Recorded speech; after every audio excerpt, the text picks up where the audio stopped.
আর S Bengali ক্লাসরুমে সকলকে স্বাগত। আজকের ভিডিওতে আমি পশ্চিমবঙ্গ প্রাথমিক শিক্ষা পর্ষদ অনুমোদিত চতুর্থ শ্রেণীর বাংলা পাঠ্য বইয়ের অন্তর্গত মোহিতলাল মজুমদার রচিত ঘুম ভাঙানি এই কবিতাটির হাতে কলমে অংশের সমস্ত প্রশ্নের উত্তর করিয়ে দেব। সুতরাং আমি চাইবো তোমরা ভিডিওটি স্কিপ না করে একদম প্রথম থেকে শেষ পর্যন্ত দেখো। এর আগেও চতুর্থ শ্রেণীর বাংলা পাঠ্য বইয়ের অন্তর্গত এই ধরনের বিভিন্ন গুরুত্বপূর্ণ ভিডিও আর এস বেঙ্গলি ক্লাসরুম এই চ্যানেলে প্রকাশিত হয়েছে।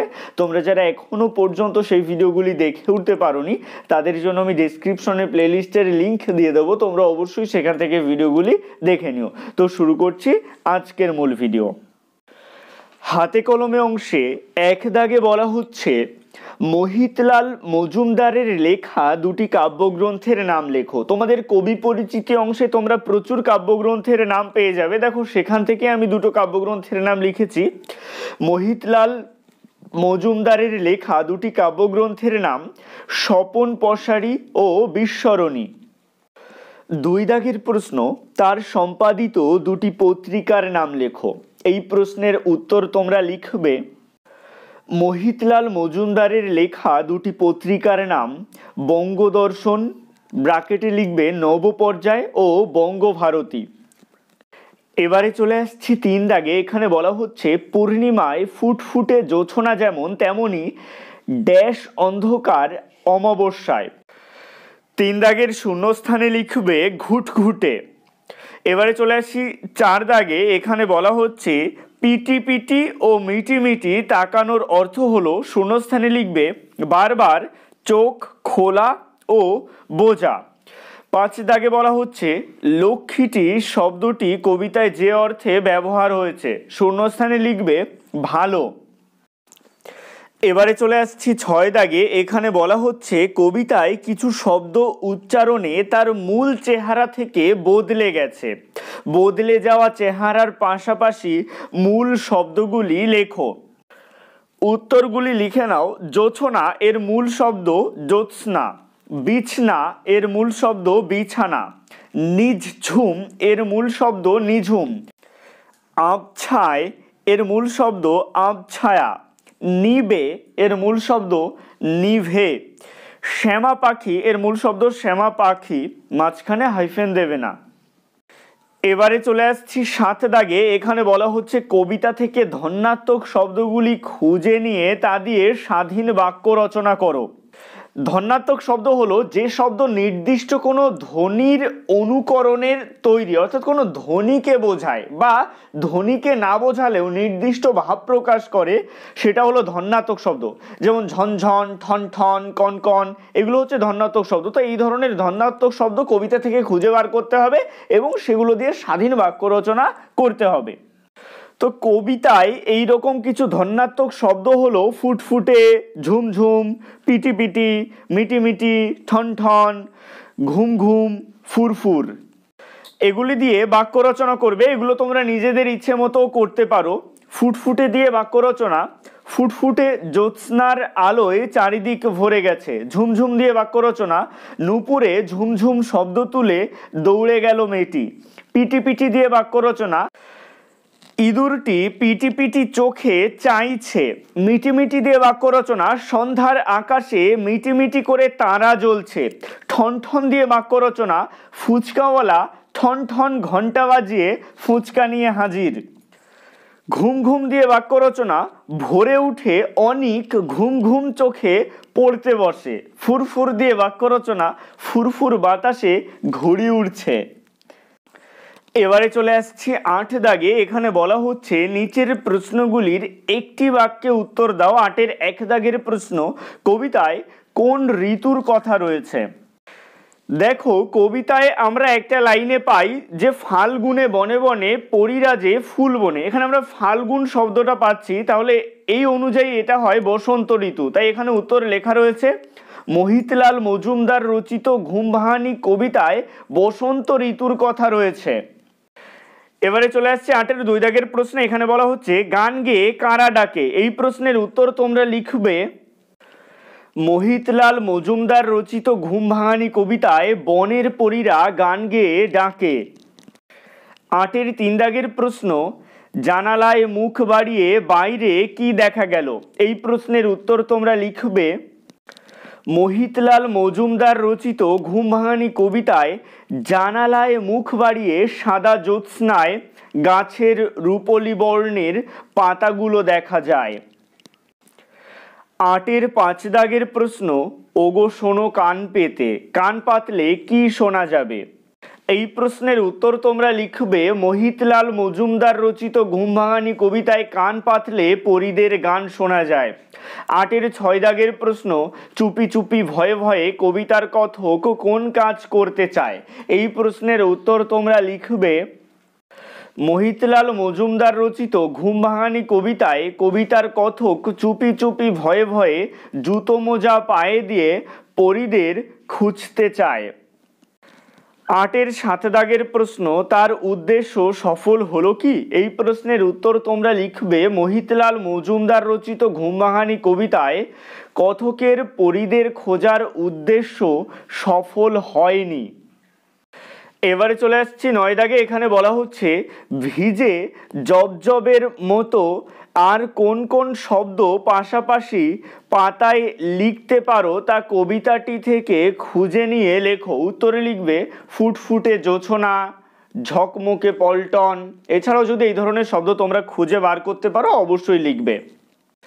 এবারে চলে আসছি ১০ দাগে। এখানে বলা হচ্ছে নিচের পংক্তিগুলিতে বনে বনে বনে শব্দ তিনটি উচ্চারণে এক হলেও অর্থে আলাদা। এই তিনটি শব্দের অর্থ লেখো এবং তা দিয়ে বাক্য রচনা করো। দেখো প্রথমে রয়েছে ফাল্গুনে বনে বনে। এখানে যে বনে রয়েছে এটা আসলে জঙ্গলে অর্থে ব্যবহার করা হচ্ছে। তারপরে পরীরা যে ফুল বনে, এখানে বনে শব্দটাকে বপন করে অর্থে ব্যবহার করা হয়েছে। তারপরে চলে এসো ভাই বনে, এখানে বনে শব্দটাকে সহদরা অর্থে ব্যবহার করা হয়েছে, অর্থাৎ একই মায়ের পেটের ভাই বা বন। তো প্রথমে বনে শব্দটিকে জঙ্গলে অর্থে প্রকাশ করে আমরা বাক্য লিখব বনে অনেক রকম পশু পাখি থাকে। তারপরে বনে শব্দটিকে বপন করে অর্থে ব্যবহার করে আমরা বাক্য লিখব রফিকের বাবা জমিতে সর্ষের বীজ বনে। এরপরে বনে শব্দটিকে সহদরা অর্থে প্রকাশ করে আমরা বাক্য লিখব আমরা ভাই বোনে মিলে সারাদিন অনেক মজা করলাম। এবারে চলে আসছে ১১ দাগে। এখানে বলা হচ্ছে গায়, চায়, বাঁশি, নায়, ঘোর, সুর এই শব্দগুলিকে দুটি অর্থে ব্যবহার করে আলাদা আলাদা বাক্য লেখো। তো প্রথমে গায় শব্দটিকে আমরা শরীর অর্থে ব্যবহার করে বাক্য লিখব রাতুল গায়ে লাল জামা পরে খেলতে গেল। তারপরে গায়ে শব্দটিকে গান করা অর্থে ব্যবহার করে বাক্য লিখব রুনু খুব ভালো গান গায়। অর্থগুলো দেখে নিয়ে বাক্য রচনাগুলো তোমরা নিজেদের ইচ্ছে মতোও করতে পারো। এরপরে চায় শব্দটিকে দেখে অর্থে ব্যবহার করে বাক্য লিখবে শিশুটি পিট পিট করে চায়।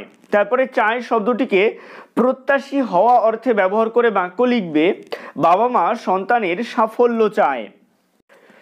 বাঁশি শব্দটিকে টাটকা নয় এমন অর্থে ব্যবহার করে বাক্য লেখো বাঁশি ফুল দিয়ে দেবতার পুজো হয় না। তারপরে বাঁশি শব্দটিকে ধোয়া হয়নি এমন অর্থে প্রকাশ করে বাক্য লেখো বাঁশি মুখে খাবার খাওয়া উচিত নয়।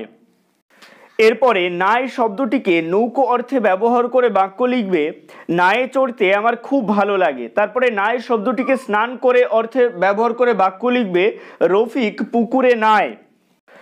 ঘোর শব্দটিকে অন্ধকার অর্থে ব্যবহার করে বাক্য লিখবে মেঘে আকাশ ঘোর হয়ে গেল। এরপরে ঘোর শব্দটিকে আচ্ছন্নতা অর্থে ব্যবহার করে বাক্য লিখবে ঘুমের ঘোরে পায়েল হি হি করে হাসে। সুর শব্দটিকে সঙ্গীতের তাল অর্থে ব্যবহার করে বাক্য লিখবে মম মধুর সুরে গান গায়। তারপরে সুর শব্দটিকে দেবতা অর্থে ব্যবহার করে বাক্য লিখবে সুর ও অসুরের যুদ্ধে অসুরের বিনাশ হলো। এবারে চলে আসছি ১২ দাগে। এখানে বলা হচ্ছে নিচের প্রশ্নগুলির উত্তর নিজের ভাষায় লেখো। ১২-র ১ দাগের প্রশ্ন কবিতায় কথক রাত জেগে বাইরে কি দেখে? এই প্রশ্নের উত্তর তোমরা লিখবে মোহিতলাল মজুমদার রচিত ঘুম ভাঙানি কবিতায় কথক রাত জেগে দেখে জ্যোৎস্নার আলোয় গাছের পাতাগুলো রূপলি বর্ণ ধারণ করেছে, কারা যেন গানে মেতে আছে। ১২-র ২ দাগের প্রশ্ন কবিতায় বর্ণিত বনভূমি নির্ঝুম কেন? এই প্রশ্নের উত্তর তোমরা লিখবে মোহিতলাল মজুমদার রচিত ঘুম ভাঙানি কবিতায় রাতে নিস্তব্ধ বনভূমির ওপর চাঁদের আলো পড়ে এক মায়াময় পরিবেশ সৃষ্টি করে। বনভূমির সকলেই যেন নিশ্চুপ নিদ্রামগ্ন, এ কারণে বনভূমিকে নিঝুম মনে হয়েছে। এবারে চলে আসছি 12 3 দাগের প্রশ্নে। এখানে বলা হচ্ছে মোরা আছি গানে মেতে। এখানে মোরা বলতে কাদের কথা বলা হয়েছে, তারা গান গেয়ে কি বলেছিল? এই প্রশ্নের উত্তর তোমরা লিখবে মোহিতলাল মজুমদার রচিত ঘুম ভাঙানি কবিতা থেকে নেওয়া প্রশ্নোদ্ধৃত অংশে মোরা বলতে পরীদের বোঝানো হয়েছে। প্যারা চেঞ্জ করে একই সাথে লিখবে তারা গান গেয়ে কবিকে বিছানা ছেড়ে উঠে জ্যোৎস্না প্রকৃতির অপরূপ সৌন্দর্য দেখতে আহ্বান করছিল। পরীরা বলছিল তারা আলো অবছায়া ভালোবাসে, তারা মনের সুখে উড়ে উড়ে গান গায়। 2 3 দাগের প্রশ্নের পরে 2 5 দাগের প্রশ্ন রয়েছে, এটা ছাপার ভুল, এটা হবে 2 4 দাগের প্রশ্ন। তো এখানে প্রশ্নে বলা হচ্ছে কথক চুপি চুপি জুতো মোজা পায়ে দিয়ে বাইরে যেতে কি ঘটনা ঘটলো তা নিজের ভাষায় লেখো। এই প্রশ্নের উত্তর তোমরা লিখবে মোহিতলাল মজুমদার রচিত ঘুম ভাঙানি কবিতায় কথক পরীদের খুঁজতে চুপি চুপি জুতো মোজা পায়ে দিয়ে বাইরে গিয়ে দেখলেন আলোর রোশনাই নিভে গেছে, কোথাও পরীদের খোঁজ নেই, কোথাও কোনো গান নেই, শুধু বাতাসের আওয়াজ শোনা যাচ্ছে। বাইরেটা ফ্যাকাশে, ডানায় শিশির মেখে শ্যামা পাখি ডাকাডাকি করছে। এরপরে রয়েছে 12 6 দাগের প্রশ্ন। এই 12 6 দাগের প্রশ্নের উত্তরটা তোমরা নিজেদের অভিজ্ঞতা থেকে লেখার চেষ্টা করবে। যদি লিখতে না পারো সেক্ষেত্রে এই ভিডিওটির কমেন্ট বক্সে গিয়ে তোমরা আমাকে জানাবে, আমি তোমাদের প্রশ্নের উত্তর লিখে দেবো। তো আজকের ভিডিওটি এই পর্যন্তই। ভিডিওটি কেমন লাগলো অবশ্যই কমেন্টের মাধ্যমে জানিও। ভালো লাগলে লাইক করো এবং একই ক্লাসের বন্ধুদের সাথে ভিডিওটি শেয়ার করতে ভুলো না। ভালো থেকো, সুস্থ থেকো সকলে, আর অবশ্যই RS বেঙ্গলি ক্লাসরুম এই চ্যানেলটির সাথে থেকো। সবশেষে একটাই রিকোয়েস্ট, এখনও পর্যন্ত যারা আমার চ্যানেলটিকে সাবস্ক্রাইব করে উঠতে পারেনি তারা অবশ্যই RS বেঙ্গলি ক্লাসরুম এই চ্যানেলটিকে সাবস্ক্রাইব করুন আর পাশে থাকা বেল আইকনটিকে প্রেস করুন নতুন ভিডিওর আপডেট সবার আগে পেতে।